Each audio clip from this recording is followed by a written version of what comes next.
Frankenstein, or the Modern Prometheus, by Mary Wollstonecraft Godwin Shelley. Contents: 4 letters, 24 chapters. Letter 1, to Mrs. Saville, England. St. Petersburg, December 11th, 1700. You will rejoice to hear that no disaster has accompanied the commencement of an enterprise which you have regarded with such evil forebodings. I arrived here yesterday, and my first task is to assure my dear sister of my welfare and increasing confidence in the success of my undertaking. I am already far north of London, and as I walk in the streets of Petersburg, I feel the cold northerly breeze play upon my cheeks, which braces my nerves and fills me with delight. Do you understand this feeling? This breeze, which has travelled from the regions towards which I am advancing, gives me a foretaste of those icy climes. Inspirited by this wind of promise, my daydreams become more fervent and vivid. I try in vain to be persuaded that the pole is the seat of frost and desolation. It ever presents itself to my imagination as a region of beauty and delight. There, Margaret, the sun is for ever visible, its broad disk just skirting the horizon and diffusing a perpendicular splendour. There, for with your leave, my sister, I will put some trust in preceding navigators. There snow and frost are banished, and sailing over a calm sea, we may be wafted to a land surprising in wonders and in beauty, every region hitherto discovered on the habitable globe. Its productions and features may be without example, as the phenomena of the heavenly bodies undoubtedly are in those undiscovered solitudes. What may not be expected in a country of eternal light? I may there discover the wondrous power which attracts the needle, and may regulate 1,000 celestial observations that require only this voyage to render their seemingly eccentricities consistent forever. I shall satiate my ardent curiosity with the sight of a part of the world never before visited, and may tread a land never before imprinted by the foot of man. There are my enticements, and they are sufficient to conquer all fear of danger or death, and to induce me to commence this laborious voyage with the joy of a child feels when he embarks on a little boat, with his holiday mates, on an expedition of discovery up his native river. But, supposing all these conjectures to be false, you cannot contest the inestimable benefit which I shall confer on all mankind, to the last generation, by discovering a passage near the pole to these countries, to reach which at present so many months are requisite, or by ascertaining the secret of the magnet, which, if at all possible, can only be effected by an undertaking such as mine. These reflections have dispelled the agitation with which I began my letter, and I feel my heart glow with an enthusiasm which elevates me to heaven, for nothing contributes so much to tranquillize the mind as a steady purpose, a point on which the soul may fix its intellectual eye. This expedition has been the favourite dream of my early years.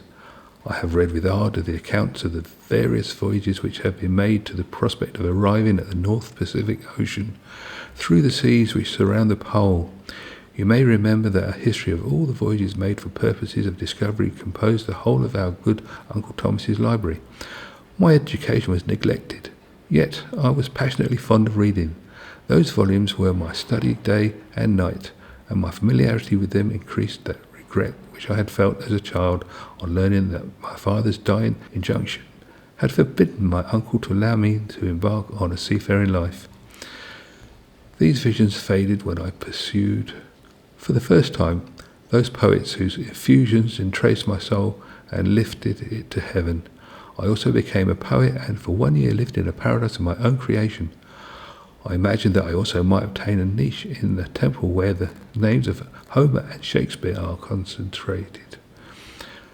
You are well acquainted with my failure and how heavily I bore the disappointment. But just at the time I inherited the fortune of my cousin, and my thoughts were turned into the channel of their earlier bent. 6 years have passed since I resolved on my present undertaking.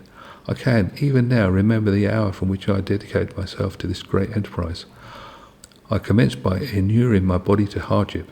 I accompanied the whale fishers on several expeditions to the North Sea.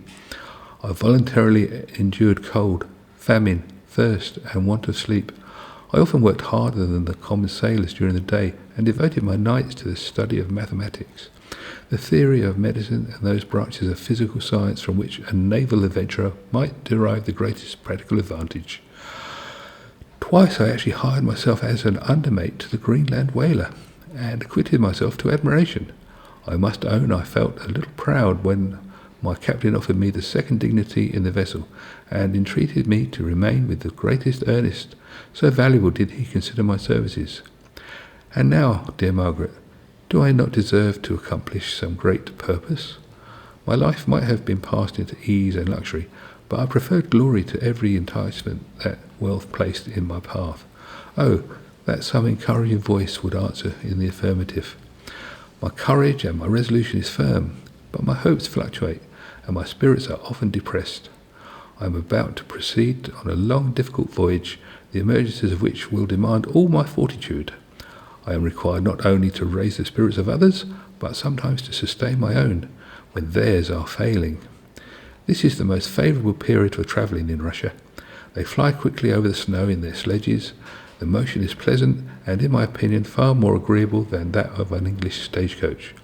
The cold is not excessive if you are wrapped in fur, a dress which I have already adopted, for there is a great difference between walking the deck and remaining seated motionless for hours, when no exercise prevents the blood from actually freezing in your veins. I have no ambition to lose my life on the post road between St. Petersburg and Archangel. I shall depart for the latter town in a fortnight, or 3 weeks, and my intention is to hire a ship there, which can easily be done by paying the insurance for the owner, and to engage as many sailors as I think necessary amongst those who are accustomed to the whale fishing. I do not intend to sail until the month of June, and when shall I return? Oh, dear sister, how can I answer this question? If I succeed, many, many months, perhaps years will pass before you and I may meet. If I fail, you will see me again soon, or never. Farewell, my dear, excellent Margaret. Heaven shower down blessings on you, and save me that I may again and again testify my gratitude for all your love and kindness. Your affectionate brother, R. Walton.